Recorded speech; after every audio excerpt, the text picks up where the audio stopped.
જમવામાં જ્યારે શાક રોટલી ખાવાની ઈચ્છા ન થતી હોય ને, ત્યારે આ ઇન્સ્ટન્ટ ઢોસા અને ચીઝ પનીર ગોટાળો બનાવજો. સ્વાદમાં એકદમ જોરદાર, નાના મોટા બધાને ગમશે અને એકદમ ફટાફટ બની પણ જાય છે. સુરતનું આ એક પ્રખ્યાત સ્ટ્રીટ ફૂડ છે, એ તમે જાણતા જ હશો. તો ફ્રેન્ડ્સ, તમને વિનંતી છે કે ચેનલ પર નવા હો તો મારી ચેનલ ફૂડ વિથ ફાલ્ગુનીને સબસ્ક્રાઇબ કરી દેજો. સૌથી પહેલાં આપણે ઢોસાની તૈયારી કરીએ. જેના માટે 1.5 કપ રવો લીધો છે અને આ ઝીણો રવો છે. જો તમારે સૂજી લેવો હોય તો મિક્સરમાં ગ્રાઇન્ડ કરીને પછી લેવાનો. હવે 1/2 કપ લીધો છે ચણાનો લોટ. ચણાના લોટથી બાઇન્ડિંગ પણ આવશે, ઢોસાનો સ્વાદ પણ સારો આવશે અને કલર પણ સારો આવશે. ચણાના લોટમાં ગાંઠા હોય છે તો એને ચાળીને ઉપયોગમાં લઈશું. હવે એમાં 1 ટીસ્પૂન મીઠું ઉમેરીશું અને 1 કપ ઉમેરીશું તાજું દહીં. તો ટોટલ લોટ જે લીધો હોય એના કરતાં અડધું દહીં લેવાનું. હવે 1 કપ પાણી લીધું છે, જેમાંથી અડધું પાણી અત્યારે ઉમેર્યું છે અને વિસ્કર અથવા ચમચાની મદદથી બધું એકદમ સરસ રીતે મિક્સ કરવાનું છે. તો 1 કપ જે પાણી લીધું હતું એ બધું અંદર ઉમેરી દીધું છે અને બધું એકદમ બરાબર રીતે મિક્સ થઈ જાય ત્યાર પછી એને રેસ્ટ આપવાનો છે. જો તમારે એને ફર્મેન્ટ કરવું હોય તો 4 થી 5 કલાક માટે રાખવું પડશે, પણ આપણે ઇન્સ્ટન્ટ ઢોસા બનાવી રહ્યા છે તો માત્ર 15 મિનિટનો રેસ્ટ આપીશું. ત્યાં સુધીમાં ગોટાળો બનાવી લઈએ. ગોટાળો બનાવવાનું એકદમ સરળ છે અને એમાં વધારે વાર પણ નથી લાગતી. તો એક પેનમાં 1 ટેબલસ્પૂન તેલ લીધું છે અને એમાં 1 ટીસ્પૂન બટર ઉમેર્યું છે. જો કે તમે એમાં બટર ન ઉમેરો તોય વાંધો નથી, એના બદલે તમે 1 ટીસ્પૂન ઘી ઉમેરી દો તોય ચાલે. બટર બરાબર પીગળી જાય એટલે હવે એમાં 1/2 ટીસ્પૂન જીરું ઉમેરીશું અને જીરુંને થોડી સેકન્ડો માટે થવા દઈશું. જીરું સરસ ક્રેકલ થઈ જાય એટલે હવે લીધી છે ઝીણી સુધારેલી ડુંગળી. તો 2 ડુંગળીને મેં ચોપરમાં સરસ ઝીણી ચોપ કરી લીધી છે અને એ ઉમેરીશું. અહીં તમારે ડુંગળીની પેસ્ટ નથી લેવાની, ઝીણી ચોપ કરીને જ લેવાની છે અને સાથે જ 1 ટીસ્પૂન આદુ લસણની પેસ્ટ ઉમેરીશું. બધું સરસ રીતે મિક્સ કરીને 1 થી 2 મિનિટ સુધી થવા દઈશું.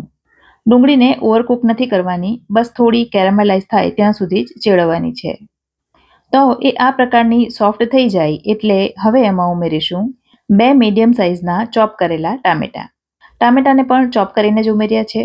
ટામેટાને તમે પેસ્ટ કરીને ઉમેરો તો વાંધો નથી. સાથે જ 1/2 ટીસ્પૂન મીઠું ઉમેર્યું છે, અથવા તો તમારે તમારા સ્વાદ અનુસાર મીઠું ઉમેરી દેવાનું. આખા શાકનું મીઠું અત્યારે જ ઉમેરી દીધું છે. ગેસની આંચ થોડી વધારી દેવાની જેથી ટામેટું જલ્દી કૂક થાય. ટામેટાને એકદમ સરસ રીતે એનું બધું પાણી ઉડી જાય ત્યાં સુધી ચેડવવાનું છે. તો એને થતાં 3 થી 4 મિનિટ જેટલી લાગશે. હવે એમાં ઉમેરીશું ઝીણા સુધારેલા તીખા લીલા મરચાં. મરચાંની પેસ્ટ આપણે નથી ઉમેરી તો એના બદલે લીલા મરચાં ચોપ કરીને ઉમેરીશું. હવે ટામેટું સારું એવું ડ્રાય થઈ ગયું છે તો એમાં આપણે સૂકા મસાલા કરીશું. ગેસની આંચ ધીમી કરી દઈશું અને સૂકા મસાલામાં ઉમેરીશું 1 ટીસ્પૂન ધાણા જીરું, 1/2 ટીસ્પૂન ઉમેરીશું હળદર, 1 ટીસ્પૂન ઉમેરીશું કાશ્મીરી મરચું અને 1 ટીસ્પૂન ઉમેરીશું ચાટ મસાલો. ચાટ મસાલો ઉમેરવાથી શાક એકદમ સરસ ચટપટું બને છે. અને હવે તમે જોઈ શકો છો શાક એકદમ સરસ ડ્રાય થઈ ગયું છે અને એમાંથી તેલ પણ થોડું થોડું છૂટું પડવા માંડ્યું છે. તો આ સ્ટેજ ઉપર હવે એમાં ઉમેરીશું ઝીણી સુધારેલી પાલક.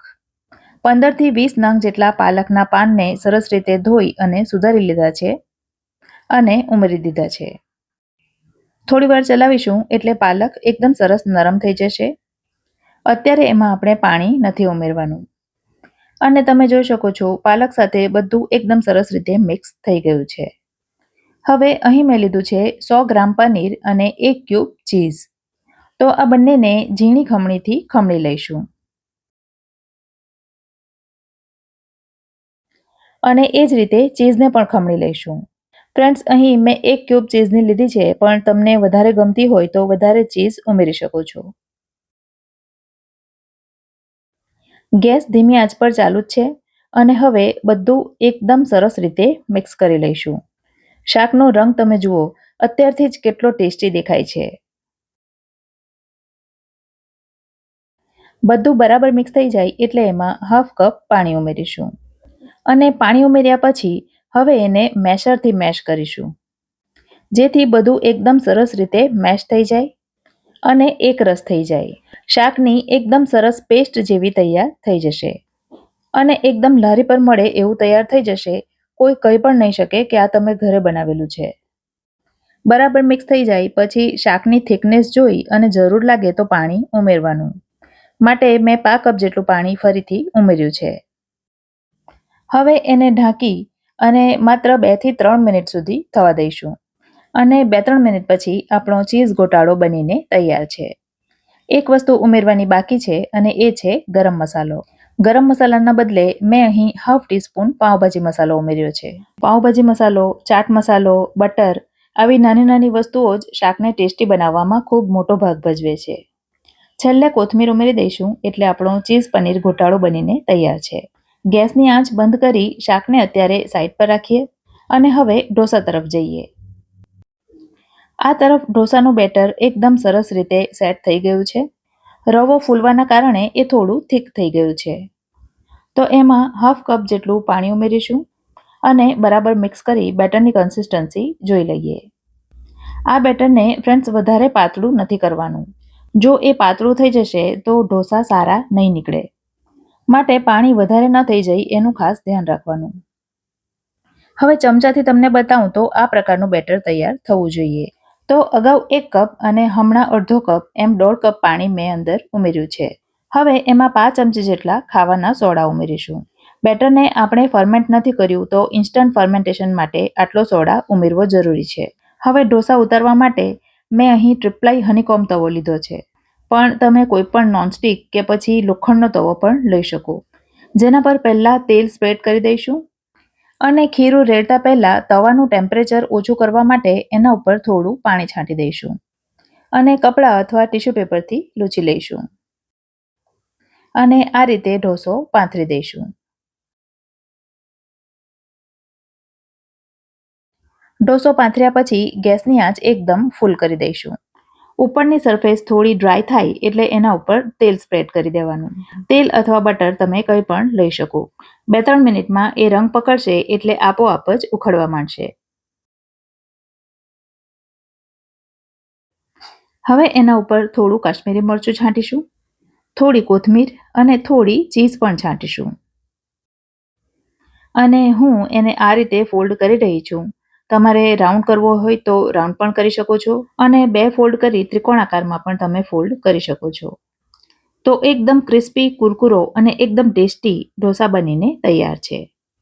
ચીઝ પનીર ગોટાળાને પાઉં સાથે પણ ખાઈ શકાય છે અને ઢોસાની વચ્ચે પાથરી એને ફોલ્ડ કરી ત્યાર પછી એને કટ કરીને પણ ખાઈ શકાય છે.